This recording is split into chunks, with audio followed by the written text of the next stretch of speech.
The first speaker of the morning, and you have information about him in your press kit, is Dr. Robert Van Howe.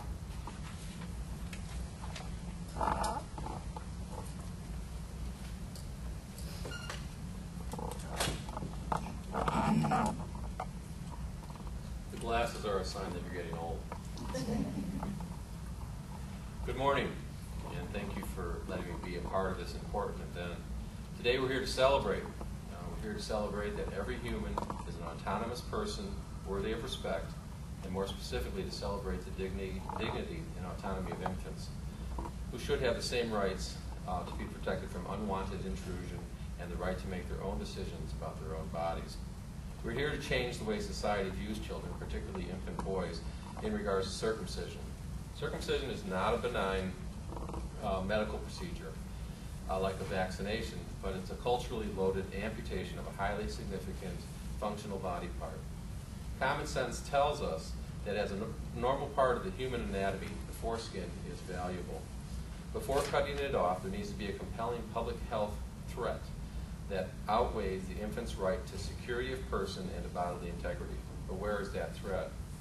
Well, circumcision was introduced in the 19th century to eliminate masturbation, but it didn't work. Since then, several other health threats have been blamed on the foreskin and then dismissed one by one as falsehoods. Now we have heterologically sexually transmitted HIV. Well, the United States has the highest rate of heterologically sexually transmitted HIV among developed nations, and we also have the highest rate of circumcision among developed nations. So clearly the circumcision experiment has failed to protect the U.S. from HIV. If circumcision was a new procedure, and we look at the evidence objectively, the FDA would not approve it.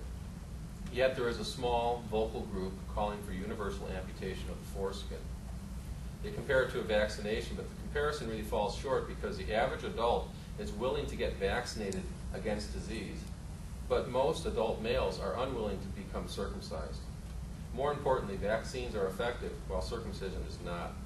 By usurping the vaccine analogy, the focus shifts away from convincing reluctant adults to practice safe sex to preying on the unfounded fears of new parents.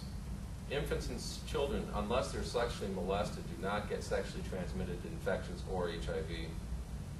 It's most likely that the falling rates of circumcision in the United States has prompted this sudden surge in the interest in circumcision promotion.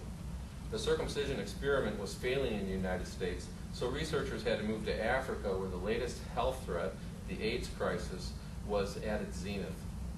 Armed with a few deeply flawed studies performed by a handful of investigators, circumcision proponents are capitalizing on the situation by spreading their opinions like manure across the medical literature landscape, calling on national medical organizations to recommend circumcision for all newborn males.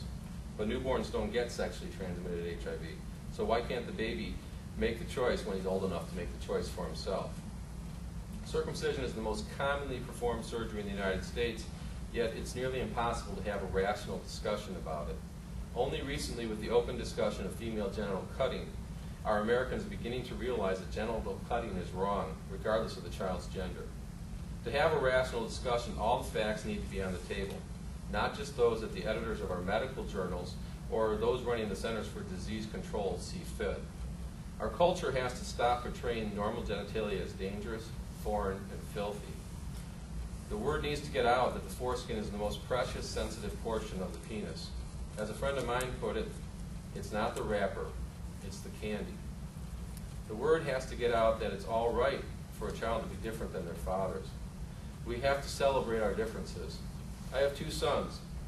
Both are much better looking and much better musicians than I am. I can live with that, and occasionally they let me jam with them. The word has to get out that circumcision is not required by the law, not required by schools, not required for admission to the military, and it's not about cleanliness. So instead of trying to create a crisis where one does not exist, the medical profession should be working to protect and care for the foreskin. We need to teach physicians what the foreskin is, what it does, and how to properly care for it. We need to teach physicians that they are ethically bound to protect and treat the infant, not the parents. When parents ask physicians to circumcise their sons, physicians who generally like to make people happy will oblige, and then they get paid for it. The problem is that the ethical canons of medicine require that the physician refuse. If the same parents asked a similar operation on their daughter, it would be illegal. If the same parents asked the physician to cut off the infant's little toe, it would not only be illegal, but the physician would find it abhorrent, unethical, and would refuse to do so. Even if a family wanted one of their children to donate a kidney to a sibling, the physician would not be allowed to do so because the donor would not benefit. What is ironic is that physicians are much less likely to circumcise their own boys than the boys in the families they take care of. As Maya Angelou said, when you know better, you do better. The position of the American Academy of Pediatrics Committee on Bioethics is that unnecessary procedures should wait until the child is old enough to decide for himself. It is time for physicians to respect the integrity of all children and to say no to this harmful intrusion into a child's life. This is how you treat a child with dignity. And now that we know better, let's go out and do better.